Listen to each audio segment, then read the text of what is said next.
I'm Sophie Dumaresq. I'm both a performer and a maker. My practice is based on what it is to share both joy and laughter, as well as the absurd of this world and this universe with other beings. And I do that through making things that I then perform with, and my process of making them very much informs how I'm able to perform with them, because it's my body and it's also my body who's made them. These are the lyrics to one of my favourite romantic punk songs. What's the song? Hurts by Emil and the Sniffers. It's about kind of wanting to escape to the countryside.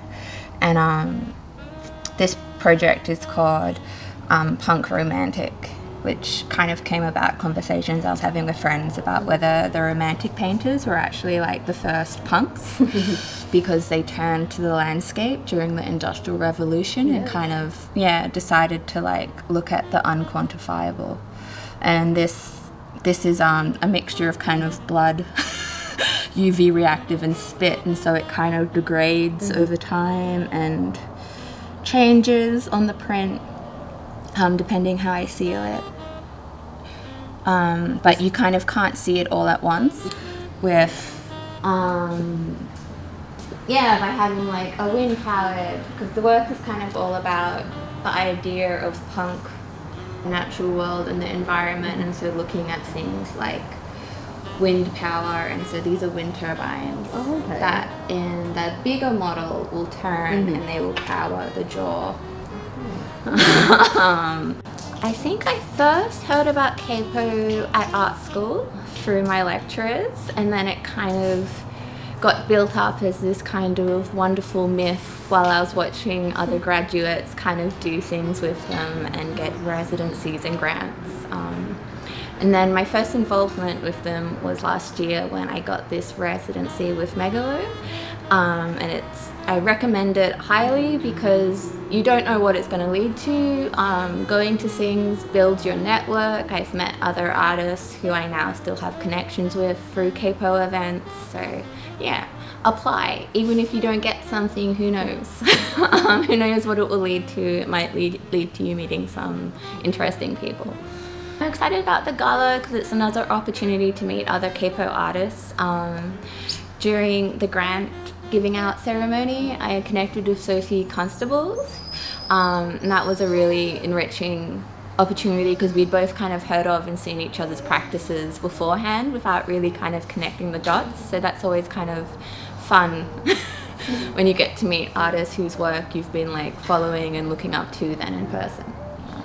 For my upcoming residency with Megalo, I'm really excited to expand my practice as a printmaker. My biggest regret at art school was not being able to do any printmaking units, and so when I saw the option of being considered for this residency, I was just really excited because I don't know what it's going to lead to. Who knows, kind of like whenever you kind of pick up new skills as an artist, it expands your practice in ways that you don't necessarily know, but that kind of excitement and energy is what can fuel an art practice as well.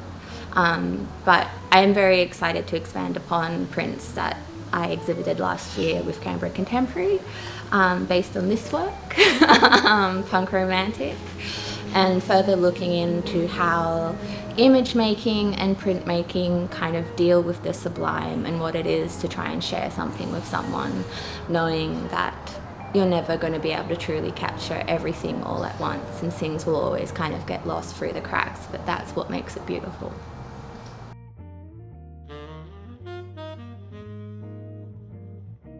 He's very expressive. He has wise eyes, is what people always tell me. But he would cry whenever there was a new person in the studio watching, as if to try and like be like, intervene. He was waiting for a sensible human to come in and be like, this is madness. Humans shouldn't wear cow skulls with pink hair. Does that, yeah, it kind of like shows the family resemblance between the works. Yeah.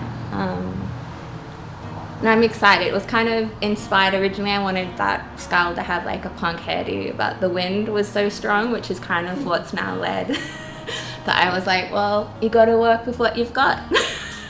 And so I was like, how can I use the wind to my advantage? And so I was like, wind turbines. And so now the wind will power this new work that's in development. And then we'll make the turbines out of steel and then go over it with epoxy and seal it in.